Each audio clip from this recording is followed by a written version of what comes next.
අයිබන් සුබෝදෑසනක් ඔබට ප්‍රාර්ථනා කරනවා. උදා වෙලා තියෙන්නේ 26 වෙනිදානේ. දැන් මේ කොරෝනා කියන එක නාවන්නම්. ඔව්. තරංග මේ වෙනකොට අපි එක පෙළට එක දිගට ඡන්ද ප්‍රතිඵල කියයිනේ. ප්‍රතිඵල කියනවා මේ අර ඊයේ අපි ඡන්ද ඔක්කොම දානවා. ඔව් ඇඟිලිහෙම පෙන්නගෙන නේ. අද දවස් වෙනකොට රාජකාරී බොහොමයක් තියෙනවා අපිට. ඔබට තියෙනවා ඡන්දය අහන්න ප්‍රතිඵල බලාපොරොත්තු වෙමින් ඉන්න. මේ වෙනකොට හො ගාලා අපි ඡන්ද ප්‍රතිඵල කියනවා. තත්ත්ව වෙනස් වුණා.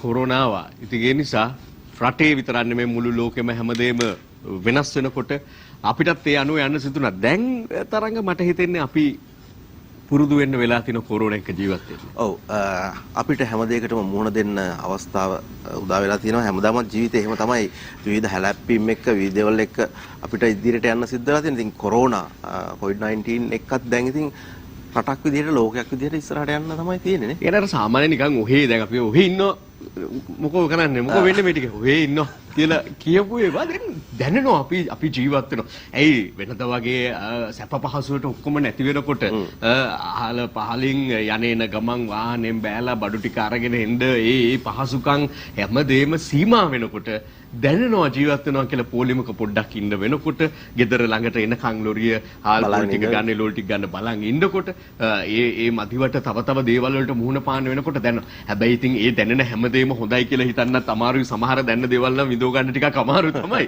ඒ වුණාට ජීවිතේ මේ හැමදේම අත්දැකීම් අපිට තව අවුරුදු ගණනාවක් එහාට යනවා. දැන් අපේ අම්මලා තාත්තලා ආච්චිලා සිල කියන්නේ අපේ කාලේ කැලෑ වුණ කියලා එකක් තිබුණා ළමයෝ මෙන්න මෙහෙම ඒවා වුණා කියලා. ඒ වගේ තියෙනවා. අනාගතේ කියන්න පුළුවන් ඒ මෙන්න මේ විදිහට තමයි අපි මුහුණ දුන්නේ. මෙන්න මේ වගේ වසංගතයකට මේ තත්ත්වයකටපත් වුණා. ලෝකෙම මෙන්න මෙහෙම වුණා. එතකොට සමහර විට කියයි අපි මෙහෙම හිටියට ඒ දවස්වල ලොරි පස්සේ දිවේ ආහාර වාඩන ගන්න වෙන්න මේ විදිහට කියලා කියන්න සිද්ධ වෙයි. ඔහොම අපි කියයි අපේ ළමයිට නේද? අපි මෙහෙමයි ප්‍රෝග්‍රෑම් කරේ අපි මෙහෙමයි ආවේ හම්බුනේ මෙහෙමයි කියලා කියයි. ඉතින් ඒ වගේ තවත් දවසක් මේ උදා වෙලා තියෙනකොට ඊයේ දවසෙන් අපි ආරම්භ කරොත් අද දවස විශේෂයෙන් සඳහන් කරන්න ඕනේ අර අවසාන වශයෙන් නිකුත් වුණු නිවේදනය පිළිබඳව තමයි වැඩි දෙනෙක් කතා බහට ලක් කරන්නේ. මේ ඇඳරි නීති තත්ත්වය ලිහිල් කිරීම පිළිබඳව ජන ජීවිතයේ සාමාන්‍ය තත්ත්වයට පත් කිරීම කියන තේමාවත් එක්ක නිකුත් වුණු අවසන් නිවේදනය. අර වෙනත් නිවේදන වලට වඩා ඒකට අවධානය යොමු වෙන මන්දන කාරණා දෙකක් ප්‍රධාන වශයෙන් බලපෑවා. එකක් පොලිස් කොට්ටාසය විසින් පෙර ආතුව නිවේදනයක් නිකුත් කිරීම. ඊළඟට මේ නිකුත් වෙච්ච නිවේදනයේ තියෙන කරුණු කාරණා ටිකක් සමහර වෙලාවට සංකීර්ණ. ඒ ප්‍රගීත් සංකීර්ණ වීමත් එක්කම සමහර තැන්වලදී යම් හාස්‍යයන්ට ලක් වෙන අවස්ථාවනුත් අපිට නිකන් දකින්න ලැබෙනවා. මොකද වෙනත් මාධ්‍යයන් තුල කතා බහ කරනකොට විශේෂයෙන්ම සමාජ මාධ්‍ය ජාලා තුල මේ පිළිබඳව කතා කරන කාරණාත් එක්ක මේක යම් නොතේරුම් තැන් සහ මේ පිළිවෙල පිළිබඳව හරි අවබෝධයක් නොවීම එහෙම නැත්නම් මේ ඉදිරිපත් කරලා තියෙන රටාවත් එක්ක පුංචි හාස්‍යයට ලක් කරන අවස්ථාවනුත් අපිට දකින්න ලැබෙනවා. අපි මේ දේවලුත් निराකරණය කරගන්න සහ පැහැදිලි කරගන්න බලාපොරොත්තු වෙනවා වැඩසටහන තුල ඉදිරියේදී නේද? ඔව් ඉදිරියේදී අපි උත්සාහ කරනවා මේ නිවේදන නිකුත් කිරීමට සම්බන්ධ පාර්ශව වලින් වගකිවිය යුතු කෙනෙක්ව සම්බන්ධ කරගන්නට තවදුරටත් ඔබට අවබෝධයක් ලැබෙන විදිහට මේ ගැන විස්තර කරගන්න. කොහොමුණත් තියෙන මාධ්‍ය නිවේදනය අනුව අපිට පුළුවන් වෙයි මේ සම්බන්ධ නිවේදනය ඉදිරිපත් කරන්නත් ඔබට ඔබ බලන් ඉන්න ගමන් අපි කියවගෙන යන්නම්. ඇදරි නීතිය පවතින අතර ජන ජීවිතය යථාර්ථත්වයට පත් කිරීමට විධිවිධාන කියන තේමාවත් එක්ක තමයි මේ නිවේදනයේ ඊයේ පස්වරු 5:38ට නිකුත් වී තිබෙන්නේ. කොළඹ ගම්පහ කළුතර සහ පුත්තලම දිස්ත්‍රික්කවල පනවා ඇති ඇදරි නීතිය මේ 4 සදුදා අලුයම 5 දක්වා දිගටම ක්‍රියාත්මකව පවතී. සෙසු සියලු දිස්ත්‍රික්කවල ඇදරි නීතිය අප්‍රේල් 27 සදුදා අලුයම 5ට ඉවත් කොට රාත්‍රී 8ට යලි පනවනු ලැබේ. ඉන්පසු මැයි 1 සිකුරාදා දක්වා මේ දිස්ත්‍රික්කවල ඇදරි නීති ක්‍රියාත්මක වනුයේ රාත්‍රී 8 සිට පසුදා අලුයම 5 දක්වා පමණි. ඒ වගේම තවත් කාරණාවක් තියෙනවා. කොළඹ ගම්පහ කළුතර සහ පුත්තලම දිස්ත්‍රික්කවල රාජ්‍ය පෞද්ගලික දෙයංශයේ ආයතන ඇදරි නීතිය තිබුණද මැයි 4 වනදා සිට විවෘත කොට පවත්වාගෙන යාමට හැකිවන පරිදි අදාළ නීති රීති ලිහිල් කරනු ලැබේ කියලා. ඊට පස්සේ තවත් කාරණා බොහෝමයක් තිබෙනවා. මේ තිබෙන කාරණා අතරේ විශේෂයෙන් මෙන්න මේ කාරණාව කෙරෙහි දැක Facebook එකට ගිහින් බැලුවාම හැමෝම එක්කෝ කට්ටියක් අහලා තියෙනවා මේ මම නම් සවුන්දා ඔයා කවද? මම නම් සිකුරාදා ඔයා කවද? නැත්නම් මගේ නම් 5 ඔයාගේ කීයේද? මේ අහන්න හේතු වෙන්නේ මොකද්ද මේ රැල්ලට හේතුව? ජාතික හැඳුනුම්පතේ අවසාන අංකය අනුව තමන්ගේ කටයුතු වලට බැහැරට යාමට ඉඩකඩ සලසා දීමට මේ නිවේදනය අනුව පියවර ගැනීම.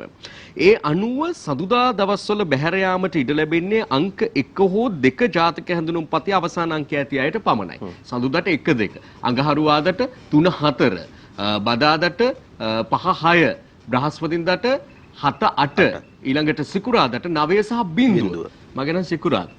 මගේ නම් සවුන්දරට වැටෙන්නේ. අපි වෙනට එකට වැඩක් කරන්න වෙන්නේ නැහැ. ඉතින් ඔය කාරණාව නිසා මේ ගැන ටිකක් කතා බහට ලක් වෙන තත්ත්වයක් ඇති වෙලා තිබෙනවා. හැබැයි මේ ගැන සොයා යාමේදී තරංග ඇතැම් විට මේ විදිහට පැනවීමට සුවිශේෂ හේතු තියෙන්නත් පුළුවන්. ඇතැම් රටවල අනුගමනය කරන ක්‍රියාමාර්ග මේ ආදී සලකා බලලා මේ තීරණය ගත්ත වෙන්නත් පුළුවන්. අපිට නුහුරු දේවල් වෙනකොට අපි එකපාරට හාස්‍යයට ලක් කරන එක සාමාන්‍ය දෙයක්. හැබැයි මට හිතෙනවා තරංග මේ කාරණාව නිසා විතරක් නෙමෙයි මේ වෙච්ච දේවල් වෙමින් පවතින බොහෝ දේවල් එක්ක රටක ජනතාව විදිහට ඇතැම් වෙලාවට අපේ රටට නායකත්වයේ දෙන අයගේ පවා අපි තීන්දුව తీරන ගන්න ඉක්මන් වෙනවා. ඒ කියන්නේ අපි මොකක් හරි දැක්ක දුටු පමණින් හොඳයි කියනත් දැක්ක දුටු පමණින් නරකයි කියනත් ඊටාම ඉක්මනට පෙළඹෙන જાතියක් වගේට පත් වෙලා වගේ. ඔව් සමහර තීරණ ගන්න ටිකක් ඉක්මන් වෙනවා වැඩිද කියලාත් හිතන අවස්ථා තියෙනවා. හැබැයි නියමිත වෙලාවට නියමිත තීරණය ගන්නවා කියන තැන ඉන්න කාරණාවලදී සහ අපිට පසුගිය කාල සීමාවේදී දැක්ක සමහර තැන්වලදී අපි මේ දේවල් හැම දෙයකටම අපේ හිසනම ආචාර කරනවා වගේ මේ හැම දෙයකටම අපේ කැමැත්ත පළ කරලා තියෙනවා සමස්ත රටක් විදිහට ජනතාවක් විදිහට. මේ සමහර තැන්වලදී තව ටිකක් හිතා බලන්න. එහෙම නැත්නම් අපිට නිවැරදි ක්‍රමවේදය මොකක්ද? අපිට ගැළපෙන ක්‍රමවේදය මොකක්ද? අපි කොයි ආකාරයකටද කටයුතු කරන්න ඕන? මෙන්න මේ කියන කාරණාවලට යම් අවධානයක් යොමු කරොත් වඩාත් වටී කියලා අපිට හිතෙනවා. ඒ වුණොත් මේ වගේ ප්‍රශ්න වලට මුහුණ දෙන්න සිදු වෙන්නේ නැති වෙයි කියන බලාපොරොත්තුවක් අපිට තියෙනවා. ඔව් ඒ අතරේ මෙන්න මේ කාරණාට දැන් මේ තාම අපි නිවේදනය අහවර කළේ නැති නිසා මේ නිවේදනයේ සඳහන් වෙන කරුණු අතරේ තියෙනවා මේ දෙපාර්තමේන්තු සංස්ථා මණ්ඩල ඇතුළු රාජ්‍ය ආයතනවල සේවයට කැඳවිය යුත්තේ මුළු සේවක සංඛ්‍යාවෙන් 3න් 1ක් පමණයි. ඒ සඳහා බැඳී සිටිනවා ආයතනයේ පාලන අධිකාරිය ඒ සීමිත පිරිසක් ගෙන ගන්න. රාජ්‍යම වෙන්න ඕනේ පෞද්ගලිකත් එහෙම තමයි.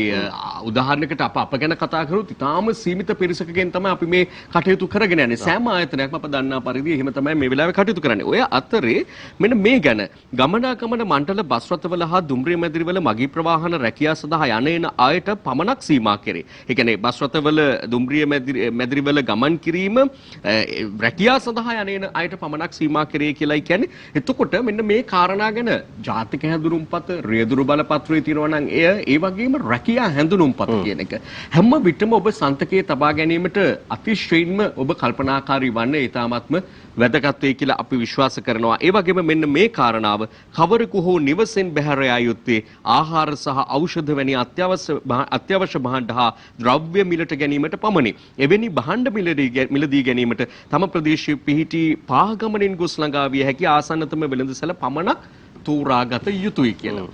ඇඟට පතට පොඩි හොඳකුත් තියෙනවා වගේ පේනවා මේකේ අහල පහල තියෙන කඩෙන් ළඟ තියෙන වෙළඳසැලෙන්ම බඩු ගන්න උත්සාහ කරන්න කියන එකයි කියන්නේ. වාහන වලින් ගමන් කරන්න තියෙන දුර ප්‍රමාණ ගමන් කරමින් අත්‍යවශ්‍ය දේවල් මිලදී ගන්නට යන්න එපා කියන එක තමයි මේ නිවේදනයෙන් කියලා තියෙන්නේ. ඔව්. ඒ විදිහට යම් හොඳ තත්ත්වයන් තියෙනවා වගේම හැබැයි සමහර විටදී අර අත්‍යවශ්‍ය ඖෂධ වගේ දේවල් ගන්න පාගමනින් ගිහිල්ලා ගන්න පුළුවන් දුරින් තියනවාද කියන ප්‍රශ්නේ සමහර තැන්වලදී ඇති නොවෙනවා නොවේ. මේවට ඉතින් යම් සාධාරණ හේතුන් එක්ක එහෙම නැත්නම් මේවට අවශ්‍ය ක්‍රමවේදයන් සකස් කරගෙන කටයුතු කරත් හරි වටනවා. මොකද මේක මේ නීති දාගෙන මේ නීති වලට අපි කොටු වෙලා කටයුතු කරන්න අවශ්‍යයි කියන කාරණාව තියෙන්නේ. මේක මේ අපිට ඇහැට නොපෙනෙන වෛරස් එකක් එක්ක අපි ලොකු සටනක යෙදෙන්න ප්‍රගිත්.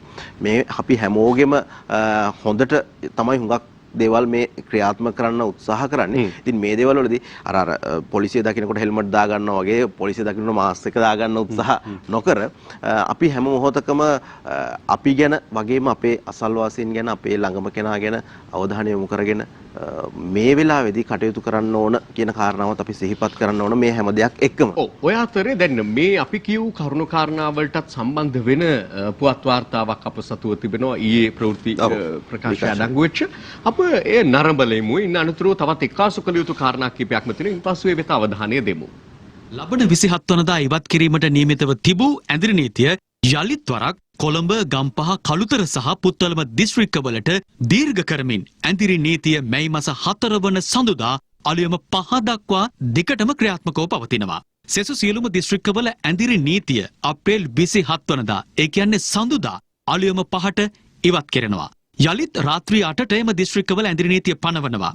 ඉන් පසුව මැයි මාස පළමුවන සිකුරාදා දක්වා මේ ආකාරයටම එම දිස්ත්‍රික්කවල ඇඳිරි නීතිය ක්‍රියාත්මක වනවා රාත්‍රී 8 සිට පසුදා අලුයම 5 දක්වා කාල සීමාව තුළ. කොළඹ ගම්පහ කළුතර සහ පුත්තලම දිස්ත්‍රික්කවල රාජ්‍ය පෞද්ගලික ධ්‍යාංශයේ ආයතන ඇඳිරි නීතිය තිබුණත් මැයි මාස 4 වනදා සිට විවෘත කරලා පවත්වාගෙන යන්නට අදාළ නීති රීති ලිහිල් කර තිබෙන බව ජනාධිපති මාධ්‍යංශය පවසනවා.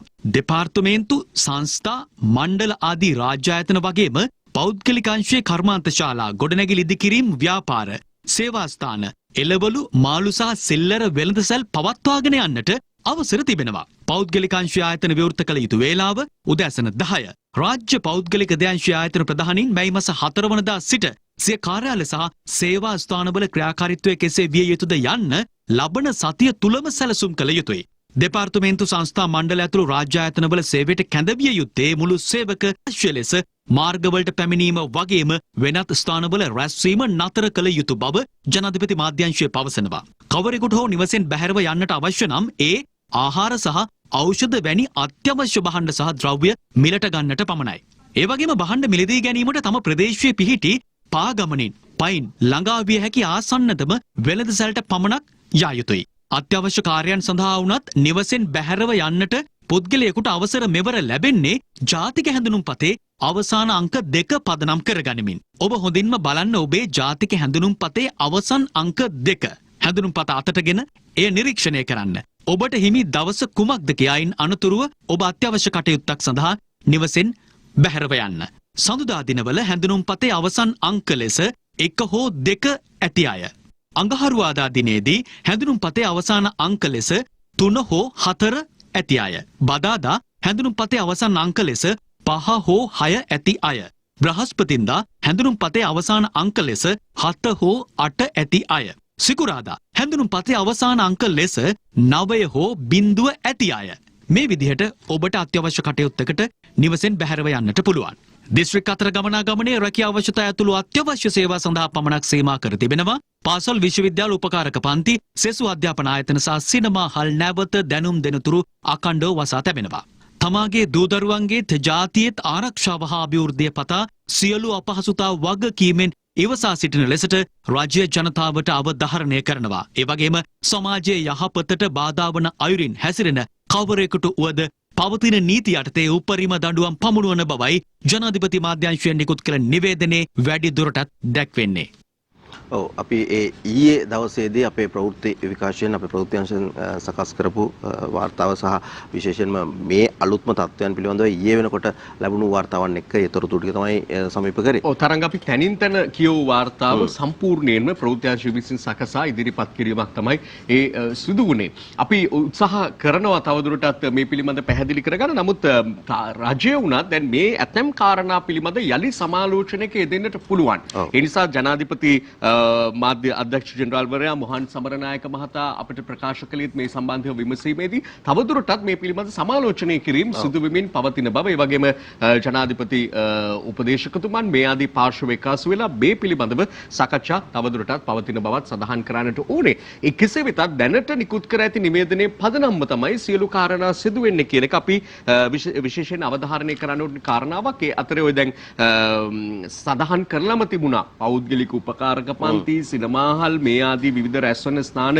පිළිබඳව ඒවා කිසිසේත් නොකළ යුතුයි කියන එක අපි නැවත අවධාරණය කරනවා. මොකද පහුගිය දවසක එවැනි උපකාරක පන්ති පැවැත්වීමක් පිළිබඳවත් අපිට තොරතුරු වාර්තා වුණා. අනුරාධපුර ප්‍රදේශයේ මේ සම්බන්ධ දේශකවරුන්ගේ ඇප්ලයි එක මගින් කියනවා කිසිසේත් එවැනි ආයතන පවත්වාගෙන යන්නවත් උපපන්ති පවත්වන්නවත් මේ වෙලාවේ යන්න එපා කියලා ඔවුන්ගේ ආයතනික මට්ටමින් ඔවුන් දැනුවත් කිරීමකුත් සංවිධාන මට්ටමින් දැනුවත් කිරීමකුත් තියෙනවා. මේ කරුණු කාරණා මත පදනම් යාම තමයි මේ වෙලාවේ අපිට කරන්න තියෙන හොඳම දේ. ඔව් මොකද රටේ පවතින නීතියට සහ මේ අපි හැමදෙනාගේම යහපත වෙනුවෙන් පවත්වාගෙන යන කාරණාවලට අනුගත වෙලා වැඩ කටයුතු කරන එක තමයි වටින්නේ.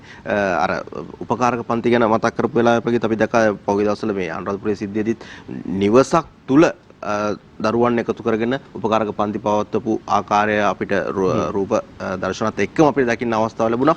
ඒ අවස්ථාවේදී නිවස හිමිකාරී තැනැත්තිය සහ පන්ති පවත්වපු ආචාර්යවරයා දෙන්නම අත්අඩංගුවට ගත්ත ආකාරය අපි දැක්කා. ඉතින් මේ වෛරස් එකක් එක්ක අපි කරන සුවිශේෂී යුද්ධයක පැටලලා ඉන්න වෙලාවක්. ඒක නිසා අපි හැමෝම මේ දේවල් වලට අනුගත වෙමින් කටයුතු කරමු කියන එක තමයි අපිට නැවත නැවතත් සිහිපත් කරන්න. තරඟ අනිත් එක අධ්‍යාපන කටයුතු වලට උනත් විවිධ විකල්ප මේ වෙන විට යෝජනා ඒ සඳහා වෙනම නාලිකාවක් පවා මේ වෙන විට රජය මගින් පවත්වාගෙන යනු ලබනවා. ඒ හැරුණාම අන්තර්ජාලය මගින් දුරස්ථ අධ්‍යාපන ක්‍රම මගින් අධ්‍යාපනයේ අඩුපාඩු හැකිතාක් පියවා ගන්නට. ඒ වගේම අපි දන්නවා පාසල් මට්ටමින් දැන් බොහෝ පාසල් වල ඇතැම් පාසල් වල මේ තත්ත්වය ක්‍රියාත්මක වන්න කිසිසේත් ඉඩක් නැහැ. ඒකත් අපි දන්නවා. මොකද තාක්ෂණික කාරණා මේවත් බලපාන නිසා බොහෝ නගරාශ්‍රිත වෙම තියෙන පාසල් වල මේ වෙනකොට ඒ පන්තිභාර ගුරුවරුන් මාර්ගයෙන් අදාළ පැවරුම් දරුවන් වෙත එවන ක්‍රම WhatsApp group හදාගෙන සමාජ මාධ්‍ය භාවිත කරමින් විවිධ ක්‍රම හරහා මේ පැවරුම් එහෙම කරවන තත්ත්වයක් අපිට දකින්නටත් ලැබෙනවා. ඉතින් කොහොම හරි මේ අධ්‍යාපනික අඩුපාඩු පුරවන්නට කටයුතු කරමිනුත් තියෙනකොට ඒට අවනතව කටයුතු කිරීම තමයි කාගෙනුත් බලාපොරොත්තු වෙන ලක්ෂණ. මම හිතන්නේ එහෙමත් කියලා උගන්වන ගුරුවරු ඉන්නවනම් මම හිතන්නේ ඒ ගුරුවරුන්ට නැවත පන්තියක් දාන්න සිද්ධ වෙයි. තරංග මේ රටේ ජීවත් වෙන්නේ කොහොමද, පුරවැසියෙක් විදිහට වගකීම මොකක්ද කියලා තේරුම් කරලා දෙන්න. අධ්‍යාපනය ලබන්න හෝ අනිත් සියලු දේවල් කරන්න පළමුවෙන්ම අපි නිරෝගීව ජීවත් වෙලා ඉන්න ඕන කියන කාරණාව සිහිපත් කරන්න ඕන මේ වගේ වෙලාවක. ඒ සඳහායි අනුගත වෙලා කටයුතු කරන්න කියලා කියන්නේ මේක අපි හැමෝටම එක විදිහටම බලපාලා දෙන කාරණාවක්. ඒ අතරේ තරංග අපි මතක් කරොත් දැන් මේ වෙන විට වාතාවරණය ලංකාවේ රෝගීන් හමුවීම පිළිබඳව අපිට ලංකාවේ වගේ ඉදිරියට ලෝකේ තත්ත්වයක් ඔබට ඉදිරිපත් කරන්නට පුළුවන්කම තියෙනවා. ඔව් ලංකාවේ මේ වෙනකොට ආසාදිතයන් වාර්තා වෙලා තියෙනවා කියන කාරණාව තමයි ප්‍රකාශ කරන්න තියෙන්නේ. අවසාන වශයෙන් මේ වෙනකොට තියෙන දත්ත එක්ක ලෝකයේ දිහා බලනකොට නම් තත්ත්වය ටිකක් එන්නේ බරපතල තත්ත්වයක් අපිට නිරන්තරයෙන් දකින්න ලැබෙනවා. මේ වෙනකොට COVID-19 ආසාදිතයන් විදිහට 29,20,899ක සංඛ්‍යාවක් තමයි ලක්ෂ 30 ඔන්න මෙන්න ලං වෙලා තියෙන්නේ. ඉතින් මේ තත්ත්වය ගැන හිතනකොට අපි තව දුරටත් බලාපොරොත්තු එක්ක කටයුතු කරන්න ඕන කියන කාරණාවත් ඒත් එක්කම අර ලංකාව පැත්තෙන් කතා කරත් ලෝකෙ පැත්තෙන් කතා කරත් අර දෙවෙනි රැල්ලක් පිළිබඳව හුඟක් වෙලාවට කතා බහ කරනවානේ අපිට. දැන් ලංකාවේ තත්ත්වය බැලුවත් අපි අපේ සෞඛ්‍ය අංශත් නිරන්තරයෙන් මේ පිළිබඳව යම් යම් ඉඟි පළ කරනවා. අපිට මේ වෙනකොට කිසිම කෙනෙකුට මේ පිළිබඳව හරි නිර්ණායක එහෙම නැත්නම් හරියටම වෙන්න මේ විදිහට සිද්ධ වෙන්නේ කියලා ඉලක්කගත කරලා කියන විදිහට තරංග අතර අපේ නිෂ්පාදක කණ්ඩායම දැනුම් දෙනවා. දැන් අපි කිව්වේ 452ක් විදිහට අපේ රෝගීන් සංඛ්‍යාව 460ක් දක්වා වර්ධනය වෙලා තියෙනවා කියලා රෝගීන් සංඛ්‍යාව. ලෝකයේ මරණ සංඛ්‍යාවත් ලක්ෂ 2 ඉක්මවලා ගිහිල්ලා තියෙන්නේ. ඒ පැත්තෙන් කතා කරනකොට අපිට 2,03,269ක් විදිහට තමයි වාර්තා වෙන්නේ. 2,03,269ක් විදිහට වාර්තා වෙනවා. ඒත් එක්කම මේ රෝගී තත්වයට පත්වන පිරිස නැවත සුව අතරපත් වීම සුවපත් වන පිරිස පිළිබඳව කතා බහ කරනකොට 8,36,683ක් 8,36,683ක් විදිහට වාර්තා වෙනවා. ලංකාවෙත් මේ නිරන්තරයෙන්ම අපිට දකින්න ලැබෙන දෙයක් තමයි රෝගයට ගොදුරු වෙන පිරිස වගේම සුවපත් වෙලා යන පිරිසත් අපිට වාර්තා වෙනවා. උදේ අපි 460ක් දැන් අලුත්ම තත් වෙන 460ක් කිව්වට මෙතනින් 100 ගණනක්ම මේ සුව වුණු අය. එතකොට රෝහල්ගතව ප්‍රතිකාර ලබන ගොඩට මේ ටික ඇතුළත් කරන්න බෑ. ඊළඟට තරංග මේ හරහා අපි ආවොත් එහෙම අපේ රෝගීන් හමු වීම සිදු වූ ආකාරය පිළිබඳව මාර්තු 11 වෙනිදා පළමු ශ්‍රී ලාංකිකයා ලංකාව තුලදී කොරෝනා වෛරසය වැළඳුණු මත්තිගොඩ ප්‍රදේශීය පුද්ගලයා හඳුනා ගැනීමෙන් පස්සේ පළමු රෝගීන් 100 වාර්තා වෙන්න දින 14ක කාලයක් ගත වෙනවා. ඉන් පස්සේ දෙවන රෝගීන් 100 වාර්තා වෙන්න දින 20කට ආසන්න කාලයක් ගත වෙනවා. ඉන් පස්සේ තුන්වන, ඒ කියන්නේ 200ත් 300ත් අතර රෝගීන් 100 වාර්තා වෙන්න දින 8ක් ගත වෙනවා. 300ත් 400ත් අතර රෝගීන් ගන්න වාර්තා වෙන්න දින 4යි ගත වෙන්නේ. ඔන්න ඔය කාරණාව තමයි අපි වඩාත් අවධානයට ලක් කළ යුතු කාරණාව මේ වෙලාවේ. ඉතාම ශීඝ්‍ර වර්ධනයක් ලංකාව තුල පෙනී යනවා රෝගය සමාජය තුල ව්‍යාප්ත වීම කියන කාරණාව අනුව ගන්න. ඔව් ඊටමත් කාල සීමාව පැහැදිලි කරපු විදිහට මේ දින ගණන පිළිබඳව අපි පොඩ්ඩක් අවධානය යොමු කරලා බැලුවොත් එimhe මූලික දිනවලදී දුර ප්‍රමාණයක් තියෙනවා. එන්න ඊටමත් අඩු දිනත් එක්ක වැඩි රෝගීන් පිරිසක් වාර්තා වෙනවා. මේ ගැන කතා කරනකොටත් තවත් විවිධ පැතිවලිනුත් මේ පිළිබඳව යම් යම් අවධානය යොමු කරලා තියෙනවා. ප්‍රගීත් විශේෂයෙන්ම දැන් මේ අපි තෝරාගත්ත, අපි හඳුනාගත්ත පිරිසක් නැත නිරෝධායනයට ලක් කරලා තියෙන පිරිස් බොහෝ පිරිසක් ඉන්න තැන් වලින් තමයි මේ නිරන්තරයෙන්ම පරීක්ෂා කිරීමත් එක්ක පරීක්ෂණ කටයුතුත් එක්ක තමයි අපිට මේ පිරිස හමු වෙන්නේ. මොකද අපි හඳුනාගත් පිරිස් කොටස් මේ විදිහට පරීක්ෂා කරලා ඒ හරහා අපි මේ පිරිස හමුවීමත් එක්ක ඒ පිළිබඳව ලංකාවේ තියෙන මම හිතන්නේ ඒකට කියන්න පුළුවන් අපිට පාලනය කිරීමේ ලොකු ප්‍රයත්නයකුත් එක්ක අපි ඉන්න නිසා අපිට මේ විදිහට මුණ ගැහෙනවා කියන කාරණාව. හැබැයි ඒත් එක්කම අර වගේ විවිධ තැන්වලදී අපිට ආරංචි වෙන අවස්ථා තියෙනවානේ.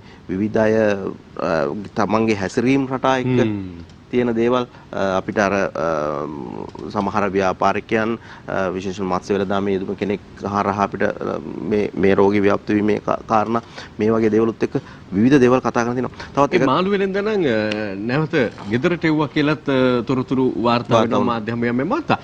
තරංග ඔය එක්කම දැන් අපි මේ පරීක්ෂණ ටෙස්ටිං ගැනත් කතා කරපු නිසා සෞඛ්‍යාංශ ආරක්ෂකාංශ මේ වන විට පවතින වාතාවරණය පිළිබඳ ඊයේ නිකුත් කළ ප්‍රකාශ ඇතුළත් පුවත් වාර්තාව බලන්නත් පුළුවන්කම තියෙනවා. අපි ඒක බලලා තව වැඩිදුර කාරණා කතා කරමු. COVID-19 ආසාදිතයින් හැටියට 13 දෙනෙක් හඳුනාගෙන තියෙනවා. මේ 13 දෙනාගෙන් 7 දෙනෙකු කන්දකාඩු නිරෝධායන මධ්‍යස්ථානයේ බණ්ඩාරනායකපුර එම ප්‍රදේශයේ ඉඳලා එහි නවත්තන්ගෙන සිටින උදවිය. ඒ වගේම තවත් බණ්ඩාරනායකපුර ප්‍රදේශයේ සාම්පල කිරීමේදී සාම්පල සෑහෙන ප්‍රමාණයක් කිරීමෙන් පසු අවුරුදු 12ක පිරිමි ළමයෙක් හමු වෙලා තියෙනවා COVID-19 ආසාදිත. ඒ වගේම අද දින තවත් නාවික හමුදාවේ 4 දෙනෙක් සෙබළුන් වැලිසර කැම්ප් එකේදී හමු වෙලා තියෙනවා සහ තවත් නාවික හමුදා සෙබලෙක් හමු වෙලා තියෙනවා මොන්රාගල රෝහලේදී මේ කොවිඩ් ආසාදිතයෙක් ලෙස. අත් වශයෙන්ම මේ කනගාටුදායක විදියට මේ නාවික හමුදාවේ ඒ සෙබළුන්ට මේ ආසාදනයේ පත්වීම මම හිතන්නේ මේ ජනතාව තුළ යම්කිසි විදියට බියක් ඇති කරන්න පුළුවන්. නමුත් අපිට කියන්න පුළුවන් විශේෂයෙන් මේ නාවික හමුදාව අපි මෙතෙක් මේ රෝගිය පාලනය කරපු වෙනත් ජන කණ්ඩායම් වලට වැඩිය විනයානුකූල සහ සංවිධාන ශක්තියෙන් යුතු කණ්ඩායමක් හැටියට අපිට පැහැදිලිවම පුළුවන් වෙයි මෙම තත්ත්වය පාලනය කර ගැනීමට. නිරෝධායන ඇදිරි නීතිය තවදුරටත් විශේෂයෙන්ම මේ සතිය අන්තයේ ශ්‍රී ලංකාව පුරාම ක්‍රියාත්මක වෙනවා. විශේෂයෙන්ම අපි ජනතාවට දැනුම් දෙන්නට කැමති කිසිම ආකාරයකින් නිරෝධායන රීතීන් වලට පටහැනිව කටයුතු කරන්න එපා. ඒ වගේම අත්‍යවශ්‍ය සේවාවන් සඳහා ලබා දීලා තියෙන යම් ආකාරයක බලපත්‍ර එමත් නැත්නම් ඔබේ හැඳුනුම්පත අත්‍යවශ්‍ය සේවා සඳහා භාවිතා කරන්න අවසර දීලා තියෙනවා නම් එය අවභාවිතා කිරීමෙන් වළකින ලෙස ඉල්ලා සිටිනවා. දැන් හැමදෙනෙක්ම බලාපොරොත්තු වෙනවා මේ ඇදිරි නීතිය ඉවර වෙන්නේ කවදද? එහෙම නැත්නම් අපට නිදහස ලැබෙන්නේ කවදද කියලා. ඉතින් ඒකට ජනතාව විසින්ම තමයි තීරණය කරන්න ඕනේ කාරණේ. නිදහස ලබා ගන්නවද? එහෙම නැත්නම් කොවිඩ් මාරයාට සතු වෙනවද කියන කාරණේ පිළිබඳ ප්‍රශ්නාර්ථයක් තියෙනවා. ඉතින් ඒ නිසා අපි නිදහසට වඩා කොවිඩ් මාර්ගයෙන් බේරීම තමයි වැදගත් වෙන්නේ. ඒ නිසා ඔබ යම් කැපකිරීමක් කරන්න ඕනේ. නිවස තුලටම වෙලා රැඳී ඉන්න ඕනේ. කිසිම අවස්ථාවක සමූහ වශයෙන් සිටිය යුතු නැහැ. කණ්ඩායම් වශයෙන් සිටිය යුතු නැහැ. ඒ වගේම කිසිම අවස්ථාවක නිරෝධායන රීතීන් වලට පටහැනිව කටයුතු කළ යුතු නැහැ. ඒ වගේම ඔබට මේ රෝග තත්ත්වය තියෙනවා නම් සගවන්නේ නැතුව එය පවසා සිටිය යුතුයි. ඒ වගේම ඔබ දන්න කෙනෙකුට මේ රෝග තත්ත්වය තියෙනවා නම් පවසා සිටිය යුතුයි. ඒ ඊට වැදගත් කාරණයක් ලෙස සලකන්න ඕනේ. බලන්නකෝ ඔය පුනා අජිත් රෝහණ මහත්මයා මේ ඇතුළු අය කියන කාරණා පිළිබඳ ආපස්සට ගිහින් බැලුවොත් තරංග ගිය මාර්තු මුල ඉඳලම කියපු ටිකම නැවත කී වරක් නම් කියලා ඇතිද? ඒ අය සහ ඒ අය ආශ්‍රයෙන් අපි ඔබට ඔබත් ඇතම් විට ඇතම් තවත් අයට මේ විදිහට කොතන ඒ කොච්චර කිව්වත් කොච්චර දැනුවත් කිරීම විවිධ මාර්ග මාධ්‍ය හරහා සිදු කළත් මේ රටේ ජනතාවට තවමත් පිරිසකට මේක නොවැටහීම තමයි අපිට තිබෙන බරපතල ප්‍රශ්නේ. ඔව් මේ මෙච්චරම කියලා එකම තැටිය නැවත වාදනය කරනවා වගේ මේක මේ ප්‍රශ්නේ අපිට ඇතු වෙච්ච වෙලාවේ ඉඳන්ම නිරන්තරයෙන්ම කියන්නේ මේ දුරස්ත භාවයේ තියාගන්න හමුවීම් වලට යන්න එපා අත් සෝදන්න මූණ අල්ලන්න එපා මේ කියන කාරණාත් එක්ක කියන කරුණු කාරණා ඉතාමත් පැහැදිලිවම කියනවා. දැන් මේ පිරිස මාධ්‍ය තුල පවා මේ මාධ්‍යවේදීන්ටත් වැඩියෙන් අපිට දකින්න අවස්ථාව ලැබෙනවා මේ සෞඛ්‍යාංශයේ සහ ආරක්ෂකාංශයේ මේ ප්‍රධාන පෙළේ අපිට මුණ ගැහෙන නිරන්තරයෙන්ම දකින්න ලැබෙන පිරිස. ඒ මුණ ගැහිලා හැමදාම කියන්නේ ඔබට මට කොහොමද මේ තත්වයෙන් බේරෙන්න රටක් විදියට බේරෙන්න මොනවද කරන්න ඕන කියන බොහොම සරලව සහ ඉතාමත් පැහැදිලිව අපේ හිතවලට දැනෙන විදියට මේගොල්ලෝ මේ දේවල් ප්‍රකාශ කරනවා. අනිවාර්යයෙන්ම ඒක කොච්චරක්ද කියලා කියනවා නම් ඒ කියන්නේ දවස ගානේ දැකලා හැමතිස්සෙම මේ කියන කතා අහලා කවුරු හරි කෙනෙක් දවස් දෙක තුනක් දැක්කේ නැති වුනහම එක එකව හිතා ගන්න තරමටම ගිහිල්ලා එක එක කතා පතුරවන තරමටම ඒක උඩු දුවලා තියෙනවා. කෙසේ වෙතත් ඒවා අපි පැත්තක තියමු. මේ වෙලාවේ සෞඛ්‍යාංශත් ආරක්ෂකාංශත් කරන්නේ පුදුමාකාර මෙහෙවරක්.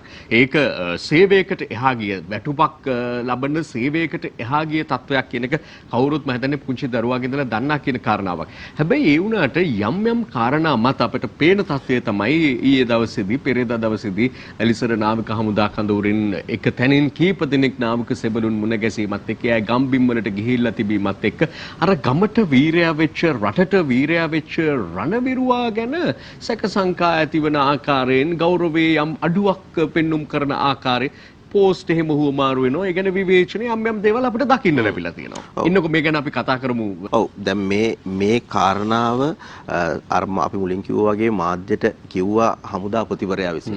එතුමාත් මේ කාරණාව කිව්වේ වීරෝදාර අපේ හමුදා සෙබළුන් කීප දෙනෙකුට මේ COVID-19 වැළඳිලා තියෙනවා කියන කාරණාව. අර කිව්වා වගේම අපේ මුර දේවතාවුන් අපේ දෙවියන් විදිහට පෝස්ට් හෝමාරු වුණ අපි සැලකපු ඒ රණවිරුවන්ට සමහර තැන්වලදී සලකන විදිහ ගෙදරට ආවට පස්සේ නිවාඩුවට ආවට පස්සේ දුරකථන ඇමතුමක් අරගෙන මෙන්න නාවික හමුදාවේ පිරිසක් ඇවිල්ලා ඉන්නවා ගෙදරට පොඩ්ඩක් ඇවිල්ලා පරීක්ෂා කරලා බලන්න කියන කාරණාත් එක්ක සහ ඔවුන්ට ඒ සලකන ක්‍රමයක් එක්ක අපි කොයිතරම්නම් ලැජ්ජ වෙන්න ඕනද රටක් විදිහට ජනතාවක් විදිහට කියන කාරණාව අවධානය කරන්නටම අවශ්‍යයි. මොකද මේ අපිව බේරගන්න මේ පිරිස Tamanගේ ජීවිතය ගැන හිතන්නේ නැතුව Tamanගේ ළඟම සමීපතයන් පිළිබඳව හිතන්නේ නැතුව Tamanගේ රාජකාරියට එහා ගියපු කාරණාවකට තමයි ඔවුන් මේ යොමු වෙලා තියෙන්නේ. දවසේ පැය 24ම සමහර විට ඔවුන් මේ වෙනුවෙන් කැප වෙලා ඉඳලා දැන් අපිට සමහර කාරණාත් එක්ක දැනුණු දෙයක් තමයි අර නිරෝධානයේ වෙලා නිරෝධනය සඳහා යොමු කරලා හිටපු පිරිස් පැනලා යනකොට ගිහිල්ලා අල්ලගන්න වුන් කරපු උත්සාහය. එතකොට මේ මිනිස්සයව අල්ලගන්න අපේ ඒ වීරෝදාලා රණවිරුවන් ගිහිල්ලා කටයුතු කරන්නේ ගමක් ප්‍රදේශයක් ආරක්ෂා කරගන්න. ඔවුන්ගේ ජීවිත පරදුවට තියලා මහා මෙහෙවරක් ඉටු කළේ. ඒ අතරේ අපි මතක් කරන්න ඕනේ අර මේ චායල ප්‍රදේශයේ සුනකේකට කොරෝනා වැළඳලා කියලා කතාවක් පැතර ගියා. ඒක එහෙම නෑ කියලා නිල වශයෙන් නිවේදනය කිරීමකුත් ඊයේ දවසේදී සිදු වුණා. එයත් ඔබට කිව යුතු කාරණාවක්. ඒ අතරේ පරීක්ෂණ පැවැත්වීම පිළිබඳව දවසකට දැන් පරීක්ෂණ 1000කට වඩා ප්‍රමාණයක් කරන්න පුළුවන් විදිහට IDHE අවශ්‍ය පහසුකම් සැපයීම මේ දිනවල සිදු වෙමින් පවතින බව වාර්තා කරනවා අනිල් ජාසිංහ විශේෂඥ වෛද්‍යතුමා සෞඛ්‍ය සේවා අධ්‍යක්ෂ ජෙනරාල්තුමා සඳහන් කරනවා ඊයේ දවසේදී මේ ආදී කාරණා කීපයකුත් තියදී අපි මේ සතියාග අරුණ පත්‍රයේ දකිනවා දැන් වයින් මෙහාට පොඩ්ඩක් ආවොත් තරංග මැතිවරණයේ දිහාවට කොරෝනා නිසා මැතිවරණයේ වියදමත් වැඩි වෙයි. ඒ ප්‍රධාන සිරස්තලයේ අද අරුණ පුවත්පතේ සෞඛ්‍ය උපදෙස් අනුව වැඩ ඡන්දශාලා හා පෝලිම් වැඩි වෙයි. ඒ වගේම ඇඟිල්ලේ තීන්තත් නොගෑවෙයි. ඡන්දේ පැවැත්වීමේ යම් වෙනස් තත්ත්වයන් පිළිබඳව ඉදිරියේදී කවදා හෝ පැවැත්වෙන දිනයක ඉදිරියේදී පවතින යම් වෙනස් තත්ත්වයන් පිළිබඳව වාර්තා වෙද්දී ජනාධිපතිවරයාත් මැතිවරණයේ පිළිබඳව කතා කරනවා. අපි දැක්ක අපේ ප්‍රවෘත්ති ප්‍රකාශය හරහා. අපි නැවතේ නරඹමු. ව්‍යවස්ථාවට අනුව නීත්‍යානුකූලව ගත යුතු පියවර සෑම දෙයක්ම අරගෙන තියෙනවා. හැබැයි මට පාර්ලිමේන්තුව කැඳවන්න පුළුවන් වෙන්නේ නව පාර්ලිමේන්තුවක් පත් වෙලා තිබුණොත් විතරයි. එතකොට පැහැදිලිවම යම් අය මම නම කියන්න කැමති නෑ.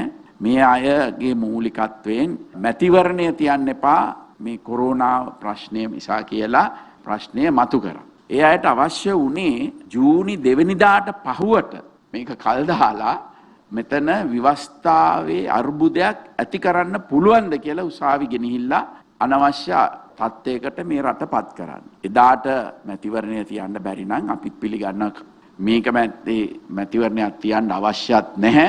එදාට බැරි නම් ඊටත් පහුවෙලා මැතිවරණයක් තියලා නව පාර්ලිමේන්තුවක් තෝරාගත්තට පස්සේ අපිට පාර්ලිමේන්තුව කැඳවන්න පුළුවන්. මේක ඉච්චර ලොකු ප්‍රශ්නයක් නෙමෙයි. එතකොට නීතියේ කිසිම අවස්ථාවක කරන්න බැරි දෙයක් කරන්නයි කියලා නැහැ. රහසක් නෙවෙයි මාම ජයග්‍රහණය කරේ සිංහල ඡන්ද. සිංහල ජනතාවගෙන් තමයි මම ජයග්‍රහණය කරේ. නමුත් ජනාධිපතිවරයා වශයෙන් මගේ වගකීමක් තිබෙනවා මේ රටේ ඉන්න සෑම පුරවැසියෙකුටම එක වගේ සේවය කරන්න මම ලෑස්තියි කියන්නේ. දැන් වාසනාවකට මම එහෙම කියලා තියෙද්දි ජාතිවාදයේ ගෙනියන අන්තවාදී මේ කොටස් තවමත් කුමන්ත්‍රණය කරගෙන යනවා. එදා ඒ ජනතාව දුන්නු තීරණයට විරුද්ධව යම් කාරණා කරන්න.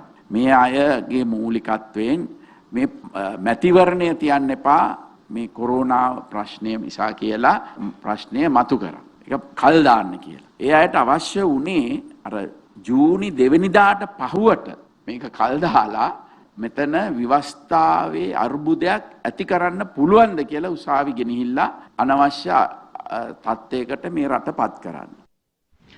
ඔව් දැන් ඊයේ දවසේදී අපේ ආගමික නායකයන් හැමලා මහානායක හමුදුරන් ප්‍රමුඛ පිරිස මුණ ගැහිලා ඒ අවස්ථාවේදී පවත්වපු කතා බහ තමයි අපිට ඒ අවස්ථාවේ මේ අහන්න ලැබුණේ. ජනාධිපතිවරයා දැක්වූ අදහස් විශේෂයෙන්ම දැන් එතුමාත් කියපු විදිහට මේ වගේ වෙලාවකට අර බොරදියේ මාළු බානවා වගේ සමහරුන් හැසිරෙනවා කියන කාරණාව අපිට අහන්න දකින්න ලැබුණා. ඔව් එහිදී තරංග මහානායක හිමිවරු ඇතුළු මහා සංඝරත්නයේ ඉල්ලා සිටියේත් මැතිවරණයකට යාම මේ ප්‍රමුඛ කාරණාව විය යුත්තේ මේ රටින් කොරෝනා වසංගතයේ හැකිතාක් අපි මර්ධනය කර ගැනීම පාලනය කර ගැනීම කියන කාරණාව. අපේ ඊළඟ සූදානම ගැනත් පොඩි සඳහනක් කරත් හොඳයි කියලා හිතනවා. මොකද අපි ලෑස්ති වෙන්නේ පොඩි විරාමයක් ලබා ගන්න. ඉන්පස්සේ සූදානම් වෙන්නේ දැන් මේ කොරෝනාත් එක්ක මේ දවස්වල තවදුරටත් කතා කරන සුවිශේෂ කාරණා නිසා අනාගතයට බොහෝම ඵලදායී කාරණාව. විශේෂයෙන්ම නව නිපැයුම් පිළිබඳව අපි කතා බහ කරන්න සූදානම් වෙනවා. අපි දැක්කා ප්‍රගීත් පහුගිය දවස්වලත් මේ කොරෝනා වසංගතයත් එක්කම කොයිතරම් නව නිර්මාණ මේ සමාජයට එකතු වුණාද කියන කාරණාව. අපි දැන් කතා කරන්න සූදානම් වෙනවා උදාහරණත් එක්ක මේ මැදිරිය තුලදී නව නිර්මාණ කොහොමද බිහි කරලා තියෙන්නේ සහ විශේෂයෙන්ම මේ COVID-19 ආසාදිත තත්වයක් එක්ක බිහි වුණු මේ රෝගය මර්ධනය කරන්න සහ මේ රෝගීන්ට වටින උපකරණ රසක් බිහි කරලා තියෙනවා. ඒ පිළිබඳව අපි කතා බහ කරන්න සූදානම්. නව නිර්මාණ සහ නිර්මාණවේදීන් එක්ක හමු වෙමු. පොඩි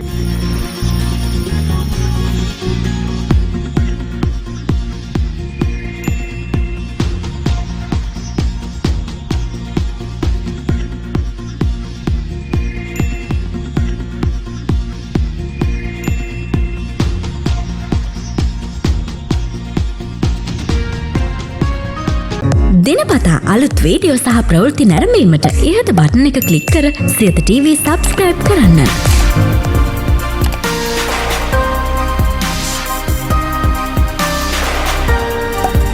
අලුත් වීඩියෝ ගැන මුලින්ම දැනගන්න මෙම සීනුව ක්ලික් කරන්න.